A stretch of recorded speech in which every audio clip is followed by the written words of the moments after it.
Le peuple américain vient de se prononcer. Il a élu Donald Trump président des États-Unis.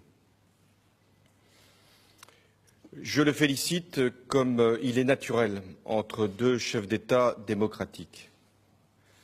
J'ai une pensée pour Hillary Clinton, avec laquelle j'ai eu à travailler durant la présidence Obama.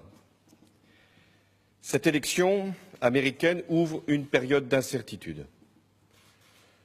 Je dois l'aborder avec lucidité et clarté. Les États-Unis constituent un partenaire de tout premier plan pour la France. Et ce qui est en jeu, c'est la paix, c'est la lutte contre le terrorisme, c'est la situation au Moyen-Orient, ce sont les relations économiques et c'est la préservation de la planète. Sur tous ces sujets, j'engagerai sans tarder une discussion avec la nouvelle administration américaine. Elle entrera en fonction le 20 janvier.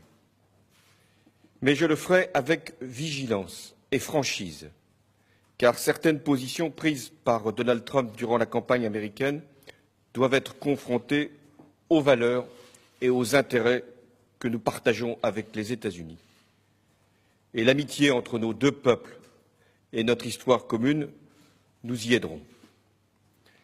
La France poursuivra également la coopération transatlantique, sans concession et en toute indépendance. Ce nouveau contexte, provoqué par l'élection américaine, exige plus que jamais que la France soit forte et qu'elle prenne ses responsabilités partout dans le monde, comme je l'ai fait depuis 2012.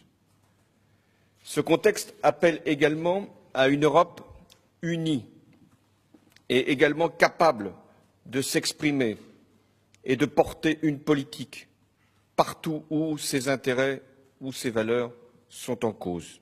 Je pense à la liberté, à la dignité, à la cohésion sociale, à la lutte contre la pauvreté. Enfin, des leçons sont forcément tirées de tout scrutin. Une élection américaine va bien au-delà des seuls États-Unis. Et cette élection vient après d'autres scrutins. Nous devons regarder en face cette situation et, là encore, prendre conscience des inquiétudes qui sont provoquées par les désordres du monde, dans tous les peuples, y compris le peuple américain, première puissance du monde. Alors, nous devons trouver les réponses. Elles sont en nous et elles doivent justement être capables de dépasser les peurs, mais aussi de respecter les principes qui nous fondent, la démocratie et le modèle social. Plus que jamais, cette élection nous conduit à prendre les responsabilités qui doivent être les nôtres, celle de la France et l'Europe étant l'instrument, le cadre même de ce que nous avons à faire, la France d'abord, la France en toute indépendance et l'Europe avec elle. Merci.